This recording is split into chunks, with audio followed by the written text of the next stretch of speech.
Hey, welcome at the live stream with How to DAO and Common. Today, we have Kevin Aoki here on the live stream, who is the co-author of How to DAO book with me, and also founder of Gitcoin. And we have Reese here from Common that are launching programmable communities. So welcome, guys. Good to have you here. Thanks for having me. Hey, good to be here. What's up?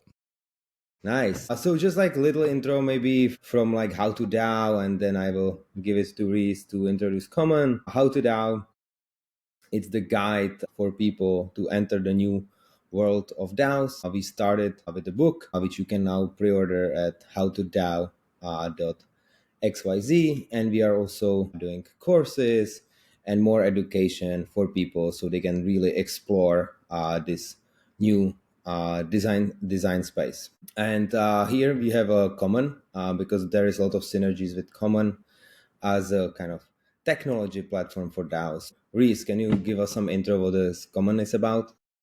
Yeah, for sure. Launched back 4 years ago now. It was born from a problem that we faced within our own community around governance and coordination. So, launched this crypto Web3 native all-in-one platform for governance and coordination. We started with the hosting the kind of the core of the governance process and have expanded since to kind of facilitate a bunch of different coordination within Web3 communities. Nice, nice, super cool. So you've been around for a while Mhm. as well. The book is just coming up, but it's based on like 3 years of research with DAOs. So that leads me to the question, kind of about the book. I mean, like, why do you think people should care about DAOs, and like how the book can kind of help them to actually explore it? Yeah, I think both for starting it out and joining it out, it's a really good opportunity to get. I think it's the future of work, to be honest. And yeah, you want to be where the ahead of the curve. Get into DAOs, and I think this book is the culmination of like 4 years of what we've seen and learnings from what we've seen about hosting all of these DAOs. So yeah, excited to launch it. Nice, nice. Yeah, yeah. And we are super excited that your book is coming along with ours. Kind of like as a complementary bundle together, some like of the practical 4 year experience of yours and some of our experience and stories from the DAO. So, the common book is coming with the How to DAO book together in the special deal actually. We will announce it very soon where you can purchase. For the price of one book, you get actually both books, the common books and the How to DAO book. And regarding the How to DAO book, Kevin, like, what's your view kind of on DAOs? Do you also think like that's future work and that's why you wrote it for people? Yeah, so I mean, I think that DAOs are a really incredible primitive for internet era coordination. And one of the things that's really exciting for me about DAOs is that I think that they're one of the frontiers in the internet right now. AI is a frontier. I think that crypto is another frontier. And if you look back into history, different generations have had different frontiers in the 1800s in the Americas. We went west in order to find peace and prosperity and resources. In the 70s, a bunch of baby boomers moved across the country and bought houses for single digit thousands or sometimes double digit thousands that are now worth millions of dollars. And so they've had a real estate boom that's been powered by a lot of macroeconomic factors. And I think for our generation, our version of pushing the frontier is going online and exploring the vast potential that cyberspace has. And DAOs are just a really great vehicle for internet era coordination because they're credibly neutral. They allow you to participate from anywhere. The smart contracts are enforced from anywhere that you have an internet connection. And so they're just, I think, going to be a really important primitive for people who are doing crypto in multiplayer mode and building wealth and building their own self-actualization in the internet. DAOs are a very wide category, so it's possible to overgeneralize here, but like I think we're really talking about the future of how impact is done, the future of how profits are made, the future of work, I think was mentioned earlier on the call. So the potential is quite wide here, and I'm very excited to not only explore it myself, but lead gaggles of cohorts of people to explore it as well. Yeah, and it's not that hard to join the DAOs. The future is there, and like there is so much potential. And just running the first cohort of students, and we are just like halfway through our course, you can see like how you can get pretty familiar with DAOs, in a couple weeks, and you can start contributing to one. You can basically together start building one. So what I would give an advice to people, it's like, don't be afraid. You have, if you have the guidance and someone maybe who's already in the DAOs can, you can ask questions to them, like, do it, just go explore it. Be careful, there are scammers out there, but if you have some good guide who is already immersed in the ecosystem, you will be fine. And this can be the future for you, and maybe your family. It's a generation opportunity. Reese, on the common side, like, what's the kind of your take on like the future of DAOs? Like, I know like you have like some views on the DAOs. You were like a little bit more into some memes back then. Now you are like thinking about more like DAOs as a programmable communities. Like, is there like specific view like you and the common have on DAOs, and how how you support them basically? Yeah, I think DAOs are becoming increasingly social. I think the first, I guess, iteration of DAOs was extremely like governance focused, but I think it's kind of expanding to. I thought about I tweeted about are like DAOs just a bunch of loops. I think it's expanding from governance loops to a bunch of different social loops, and we've been experimenting with a bunch of meme communities as well, which has been fun. Yeah, I think the future of DAOs is I think is will become more social. I'm seeing a lot of more reputation based experiments, which I'm really excited about. I think Optimism has done that. Yeah, I think we're still very much in the experimental phase, so it's tough to say to give a clear path. Yeah, I'm excited. I think reputation based experiments is what I'm most excited about, and I think DAO is becoming more social and starting to experiment just outside of the core governance aspect. Yeah, and this is interesting because like some people think like DAOs are only like governing the DeFi protocols and like being very financialized. But as you are saying, like we see more and more social type of DAOs, Yeah, which is more like communities. Like, do you have some example maybe you can bring up? yeah. Interest group DAOs. I guess expanding from protocol DAOs. Yeah, interest groups. An example that I love to give is Links DAO. Raised 20 million to buy a golf course. DAO owned golf course. They've done that. They kind of smashed it out of the park, and they've created this insane global network of resources for all golfers to access, like access to private golf courses around the world, specific perks like access to gear, and they vote on like how to manage and like spend resources on the managing the golf course. And I think they there was a proposal on like how they should build out the practice greens, which I thought was. Yeah, that's super cool. I'm not big golfer myself, so I'm not sure if I will participate in Links DAO. But it seems like a good way to do a sports club in general. Kevin, are you part of any social DAO as well? I don't think I am. I think that I get It's just sort of my business, social no needs fed. socializing, just business. Well, I mean, Twitter is sort of like my socializing, and there's just not a good on-chain footprint there. But yeah, I think that maybe like I don't know if Metacartel would count as a social DAO. That was definitely like had different flavors of Metacartel through the years, and a lot of those people hang out together and go to MCon together. And maybe if you squint a little bit, then that's a DAO. Yeah, yeah. So what type of DAOs you are mostly involved in, if not that much social? Mostly I just spend my time on Gitcoin, which, is the lens that I view a lot of this stuff through is how do we build software for DAOs to help them get capital to the issues and things that they want to work on. This is sort of like a subset of DAO governance, but how do you fund what matters to not only the Gitcoin community, but to get other communities out there?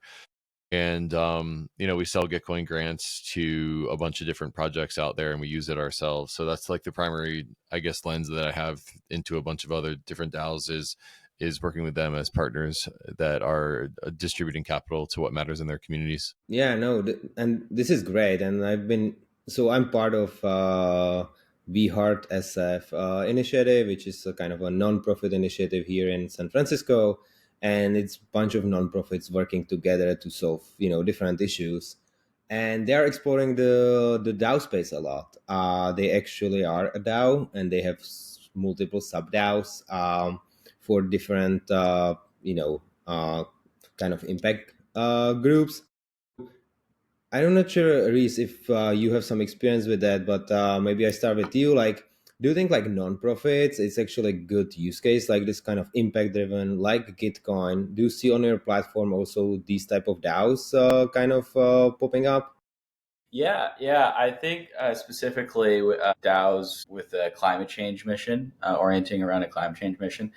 Seen a lot of that. I think one of the oldest examples of that is Regen Network, and they've done a lot of really good work with around carbon credits. I think there's one called Change for Climate, I think is the DAO that has also been experimenting. But yeah, not for profit. I think the first use case we've seen, I guess, on Common was around climate change, and it allows DAOs as like a mechanism that allows people to rally behind to then change or work towards climate impact. Yeah.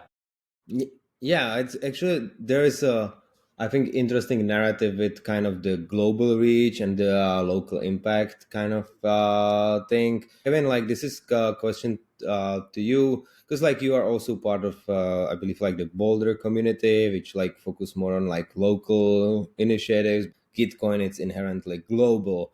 So how you see like DAOs playing this like game of like coordinating like global resources but actually having like local impacts? Yeah, so there's this idea, I think it's from Primavera de Felipe, of cosmolocalism, which is basically about the cosmo, the local. Sorry, the cosmo is the global, and the global is all of the global public goods that we rely on, things like climate and biodiversity and nuclear non-proliferation and open source software and stuff like that. And then there's the local, which are like the local trust networks and goods that we all live our embodied lives on locally.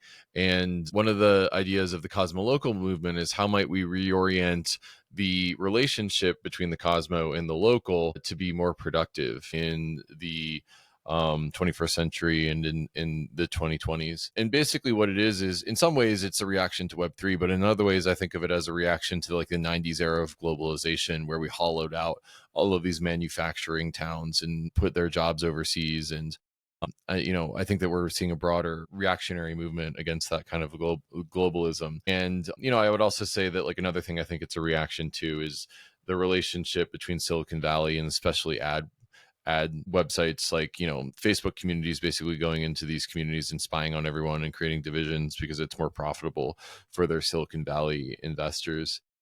Well, how could we reimagine the relationship between the Cosmo and the local in order to provide a better experience for people in local communities to leverage global public goods like open source software or all of the great funding mechanisms that we're innovating on in the Web3 space, quadratic funding, retro funding, deep funding, future arc? Like these are all, I don't know if everyone knows what these mechanisms are, but these are like my bread and butter, and basically they're just ways to fund what matters in your community.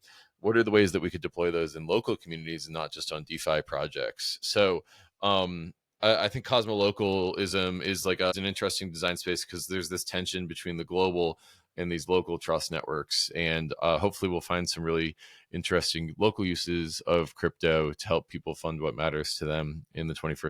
I don't think Web3 is big enough to be solving like global coordination failures yet, like climate change or anything like that. Like I'm proud that Ethereum reduced its energy consumption by 99.99% with the merge, but I also think that it's just only a fraction of GDP right now, and maybe there will be an option to solve these things in a more systemic way using crypto in 10 years if crypto succeeds in its current challenges and stages. Yeah, definitely. Like we are still kind of a drop in the ocean compared like to global GDP and things. But I feel like also like it need to start somewhere, and definitely appreciate the projects which are starting the journey, even though the impact might not be that great at this point, or they won't solve it, but they can show us the way, and then when we grow larger we can actually execute on it. So from that kind of global impact and local impact, like Reese, do you have any takes on that? I know like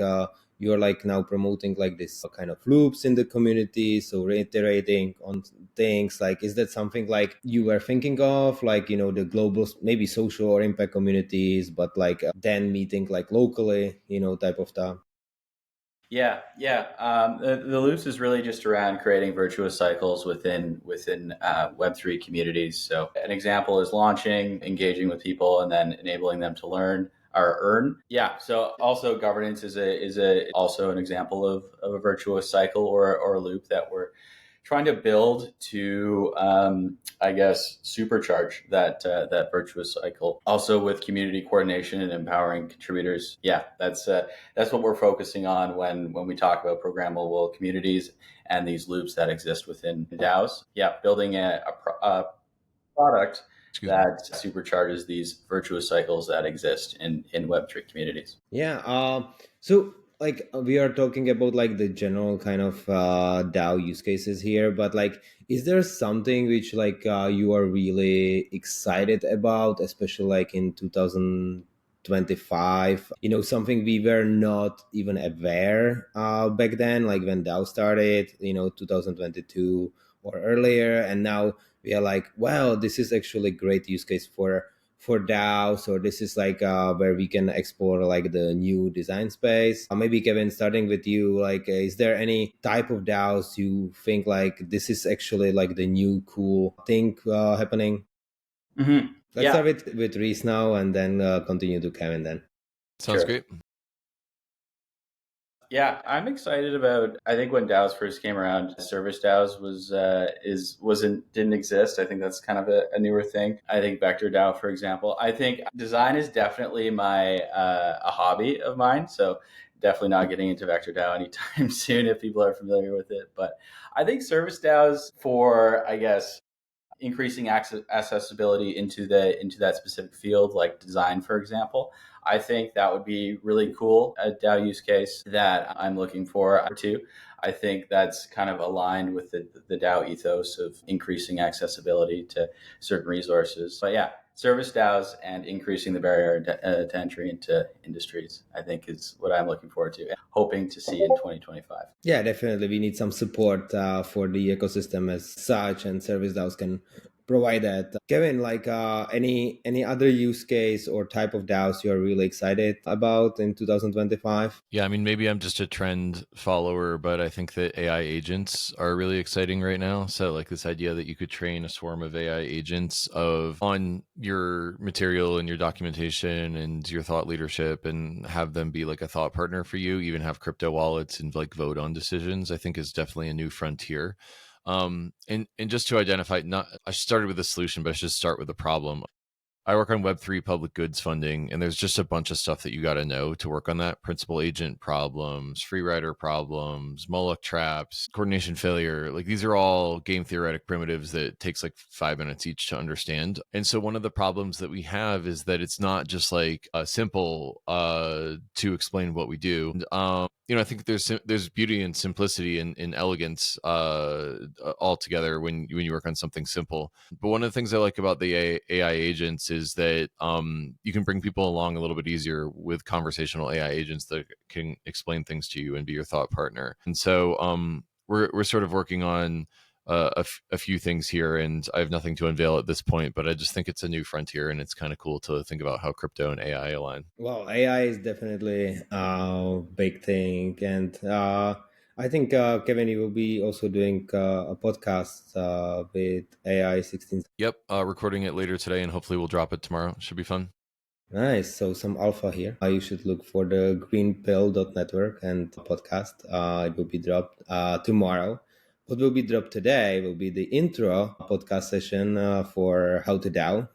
So later today, we will drop the first intro episode into the new How to DAO podcast, which is a guest podcast on greenpill.network. So you should definitely check that out. We hope to bring you some value there. And I think just like wrapping up this space a little bit, I think we connected here, like we are imagining the DAOs, but like the most important for people, especially who are not here yet, is like how I can get involved, how I can like start my journey. So Reese, I know you co-created the Common Booklet for people to start. Like, any insight into like what it's in there, like what will actually help people to get more involved, and how was like the overall experience actually creating this guide, survival guide, I believe you call it, for people.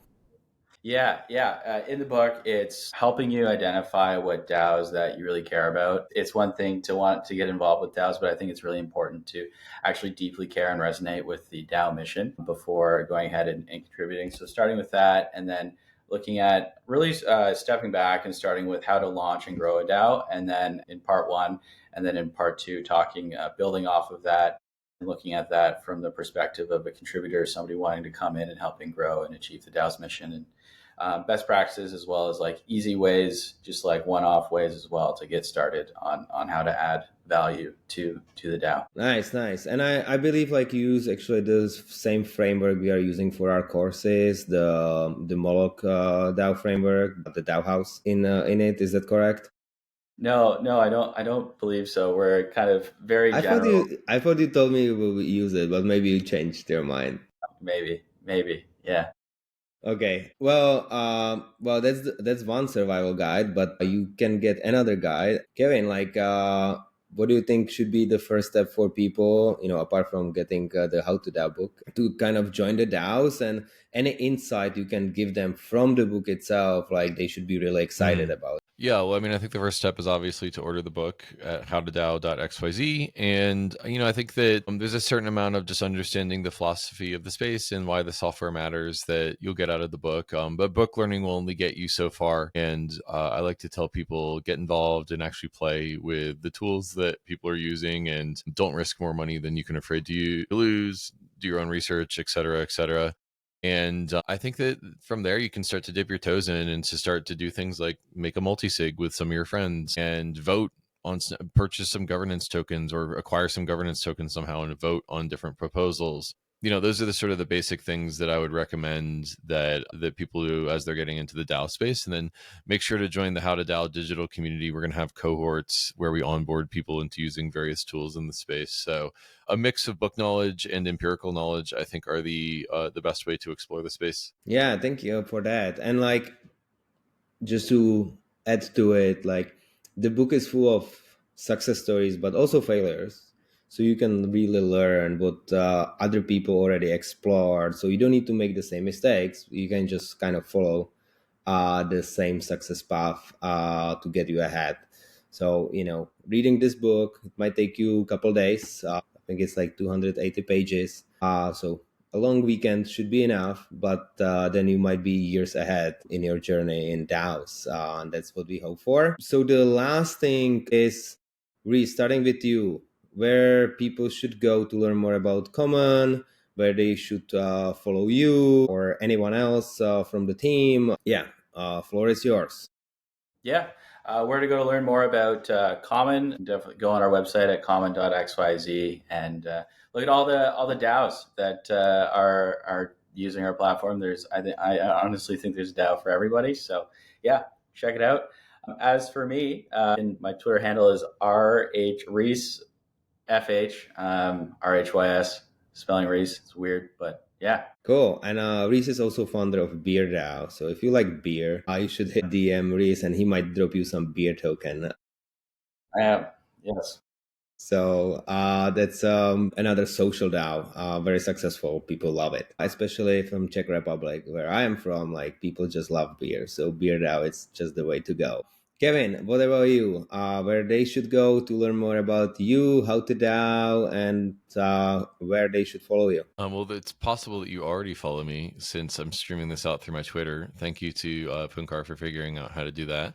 Did not know that we could do that. Yeah, I'm just a walkie on Twitter, and then I think that's the primary place where you get my brain droppings. And if you Google Gitcoin, that's the primary project that I am working on at the moment, and really excited to help these DAOs fund what matters to them. So check out Gitcoin grants. Next Gitcoin grant round, I think, is in a couple months, and we'll have money available for people who are working in Web3.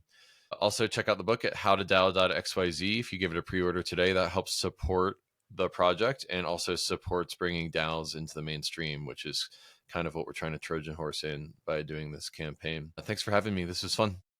Yeah, thank you. Thank you for being here. I will just reiterate on it, like follow How to DAO book on X. We will be dropping more alpha basically every day till the launch in January. There is podcast coming. There is more deals coming for holidays. There is another cohort for students to join. Be kind of coming. Tons of things coming up. So please follow How to DAO book on X. Me, Punkar, H2D on X. And also I started Workout DAO. So if you are into fitness, that's why you should follow me as well. So Kevin, Reese, thank you for coming for this live stream. It was fun having you here. I hope you enjoyed it as well. And I'll see you next time.